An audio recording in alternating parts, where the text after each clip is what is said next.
Hallelujah. साਰਿਆਂ ਨੂੰ ਜੈ ਮਸੀਹ की। तेरे मार खाने से यसु मैंने शिफा पाई है। तेरे मार खाने से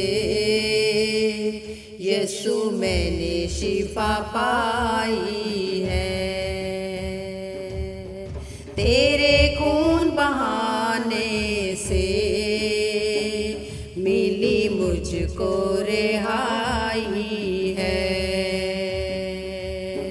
तेरे खून बहाने से मिली मुझको रिहाई है।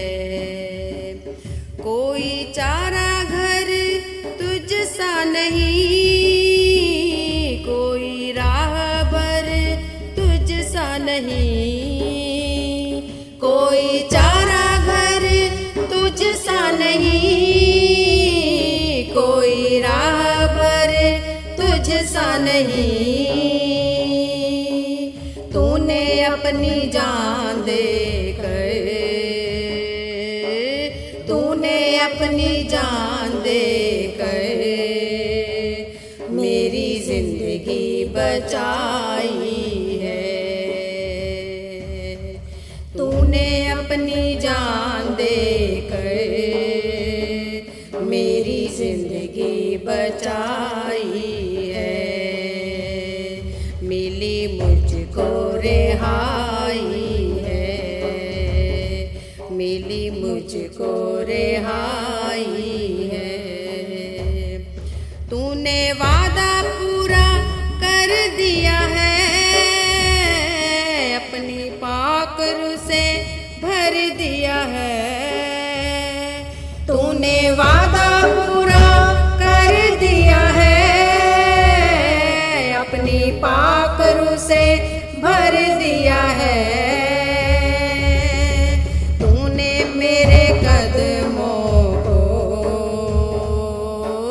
तूने मेरे कदमों को आसमानी राह दिखाई है। तूने मेरे कदमों को आसमानी राह दिखाई है। तेरे मार खाने से मिली मुझको रिहाई है, मिली मुझको रिहाई है। मैं हर दम यीशु जी तेरी हमदो सना गाऊं। मैं हर दम यीशु जी तेरी हमदो सना गाऊं।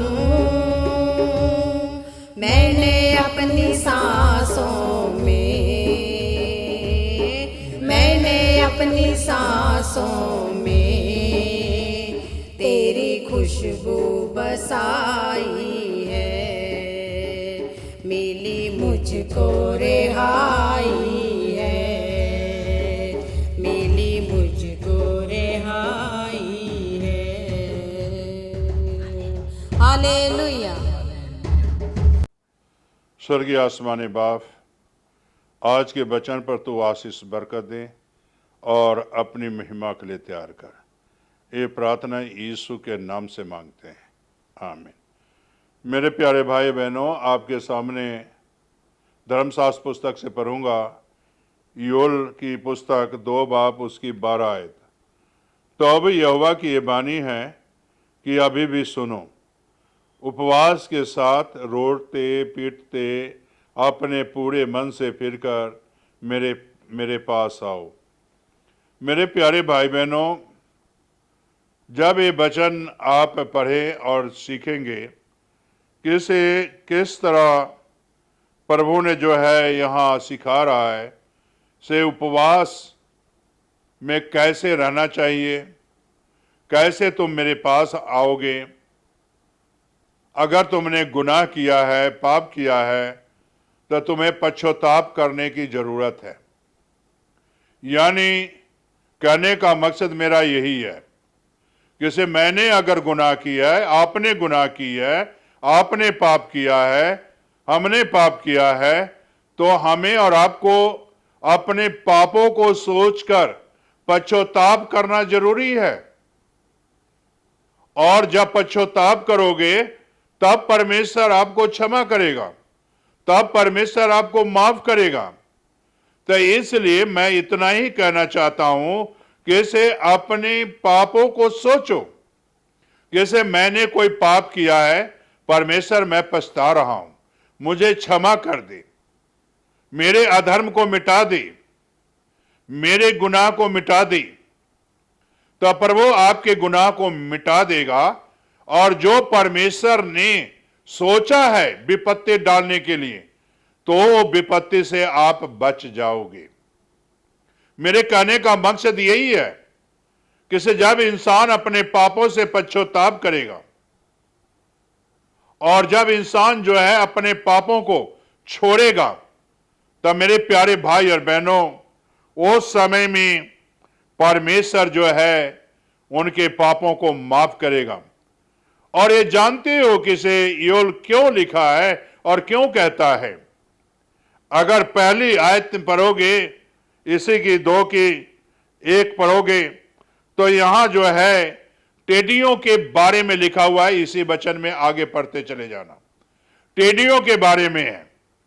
मेरे प्यारे भाई बहनों, मेरे कहने का मकसद मेरा यही है कि इसे परमेश्वर ने जब इस्राएली लोग गुनाह किए, पाप किए, तो परमेश्वर ने सजा देता है। और सजा क्या था? टेढ़ी था। और जो है यो ले जाना, तो जो है इस्राएलियों को बताता है कि इसे अपने पापों से पश्चाताप करो और गुनाहों से पश्चाताप करो, तो तुम इससे बच जाओगे। और मेरे प्यारे भाई बहनों, बचने के लिए उसने उपवास किया, बचने के लिए अपने पापों को माना और अपने गुनाहों को मानकर छोड़ने के लिए तैयार हुआ। और मेरे प्यारे भाई और बहनों, कपड़े फाड़ने से कोई भी फायदा नहीं होगा।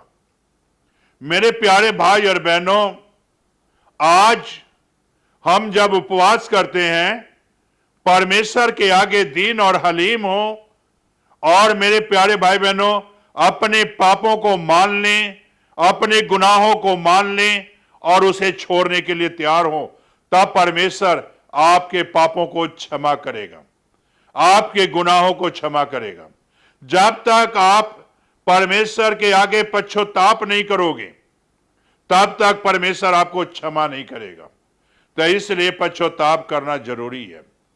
और ये लोग टिड्डियों से बचना चाहते थे, इसलिए योल जो है यहां लिखता है और कहता है से तुम लोग ऐसे ही करोगे।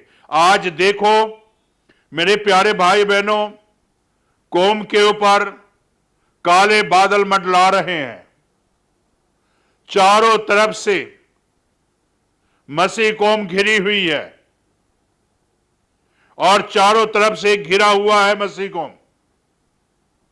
आज मैं बताना चाहता हूं कि इससे निकलने का एक ही उपाय है, सारी कौम परमेश्वर के आगे झुके और अपने पापों को मान ले, अपने अधर्मों को मान ले और परमेश्वर के आगे पश्चाताप कर लें।